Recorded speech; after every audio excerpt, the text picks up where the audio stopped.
राधे राधे, जय श्री राधे।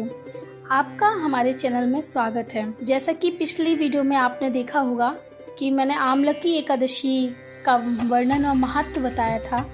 आज हम पाप मोचनी एकादशी व्रत महत्व बताएंगे। तो चैत्र मास कृष्ण पक्ष में मनाई जाती है।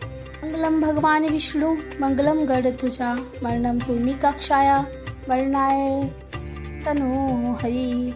धर्मराज युधिष्ठिर बोले कि हे यदुनंदन, अब आप मुझे चैत्र मास की कृष्ण पक्ष की एकादशी के बारे में बतलाएं। इस एकादशी का क्या नाम है और देवता कौन है, व्रत की विधि क्या है। भगवान श्री कृष्ण बोले कि हे पांडुनंदन, यदि प्रश्न एक बार राजा मधांता ने लोमस ऋषि से किया था, तब लोमस ऋषि ने जो बताया वही मैं तुम्हें बतलाता हूँ। लोमस ऋषि ने राजा मधांता से कहा कि हे राजन, चैत्र मास के कृष्ण पक्ष की एकादशी का नाम पाप मोचनी है, जो पापों का नाश करने वाली है, पिशाच योनि से छुटकारा दिलाने वाली है, अधर्म की ओर प्रवृत्ति करने वाली है। हे राजन, मैं तुम्हें एक पौराणिक आख्यान सुनाता हूँ, ध्यान से सुनो। लोमस ऋषि बोले कि हे राजन, कुबेर के चैत्ररथ नामक वन में सदा बसंत की बहार रहती थी। उस वन में गंधर्व कन्याएं किन्नरों के साथ विहार किया करती थी। इंद्रादि देवता भी वहाँ क्रीड़ा किया करते थे। उस वन जैसा अन्य कोई वन नहीं था। उस चैत्ररथ वन में अनेक तेजस्वी तप करते थे। के एक मेधावी मुनि थे, वे परम शिव भक्त थे। एक दिन मंजूधोषा नामक अप्सरा मुनि को मोहित करने के लिए सितार बजाती हुई मुनि के आश्रम में एक कोस दूर खड़ी रही। मुनि मेधावी अकस्मात भ्रमण करते हुए मंजूधोषा की तरफ से निकले तो उस सुंदरी को देखकर काम के वशीभूत हो गए। मुनि की ऐसी दशा देखकर मंजूधोषा उनके समीप आई और उनका आलिंगन करने लगी। मंजूधोषा के बाहु पास में जकड़े मेधावी मुनि शिव भक्ति भूल गए और उनके साथ काम क्रीड़ा में लुप्त हो गए। उन्हें दिन रात का भी ज्ञान नहीं हुआ। काफी समय तक वे दोनों साथ साथ रहे।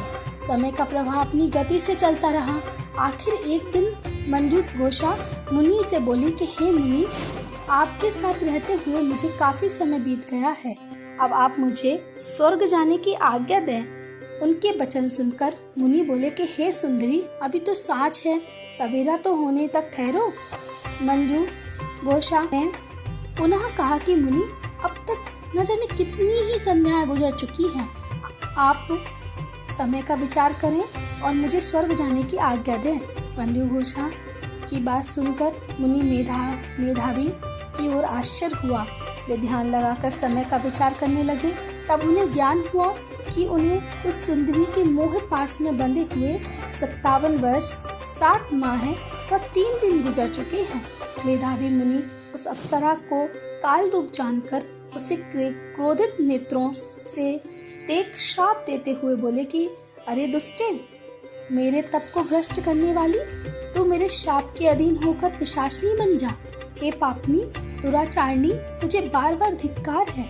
मुनि के शाप से पिशाचनी बनी मंजूधोषा ने मुनि से निवेदन किया कि हे प्रभु, अब आप मेरे शाप का निवारण कीजिए। हे स्वामी, मैंने आपके साथ अनेक वर्ष बिताए हैं, इसलिए आप मुझे क्षमा कर मुझ पर कृपा करें। तब मुनि ने पिशाचनी मुनि मंजूधोषा से कहा कि रे दुष्टा, मैं तुझे शाप के निवारण का उपाय बतलाता हूँ, ध्यान से सुन। चैत्र मास की कृष्ण पक्ष की एकादशी का नाम पाप मोचनी है। उस एकादशी का व्रत करने से तुझे पिशाच योनि से मुक्ति मिल जाएगी। मुनि ने उसे व्रत विधि पूजन सब बतलाए। स्वयं च्यवन ऋषि के आश्रम पर चले गए और उन्हें सारी बात बताई। च्यवन ऋषि ने उनसे कहा कि हे पुत्र, ये तूने क्या कर डाला? तुमने तो अपने तप को ही नष्ट कर डाला। मेधावी बोले कि पाप तो मैंने बहुत बड़ा कर डाला, लेकिन अब आप मुझे मुक्ति का कोई उपाय बतलाइए। तब च्यवन ऋषि बोले कि हे पुत्र, तुम चैत्र मास की कृष्ण पक्ष की पाप मोचनी एकादशी को श्रद्धापूर्वक व्रत करो। मेधावी मुनि ने इस व्रत को किया और इस व्रत के प्रभाव से उनके पाप नष्ट हो गए। उधर मंजूधोषा को भी व्रत के प्रभाव से पिशाच योनि से छूट गई और स्वर्ग को चली गई।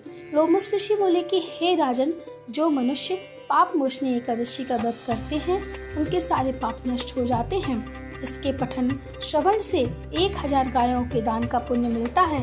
इसके प्रभाव से ब्रह्महत्या, सोने की चोरी, मद्रापान, गुरु पत्नी से समागम जैसे पापों का भी नाश हो जाता है। इस एकादशी का व्रत महापुण्यदायी है। इस तरीके से आज पाप मोचनी एकादशी की जो मैंने व्रत का महत्व बताया है और जो व्रत की कथा है वो इस प्रकार थी। तो आगे भी हमारे वीडियो को पर बने रहने के लिए इसको लाइक सब्सक्राइब करें और शेयर करें और ज़्यादा से ज़्यादा शेयर करें इस वीडियो को। और इस तरीके से जो व्रत का महत्व है, इस पाप मोचनी एकादशी को करने से हमारे सारे पापों का नाश होता है। इसलिए मेरी वीडियो पर बने रहने के लिए थैंक यू, धन्यवाद। राधे राधे।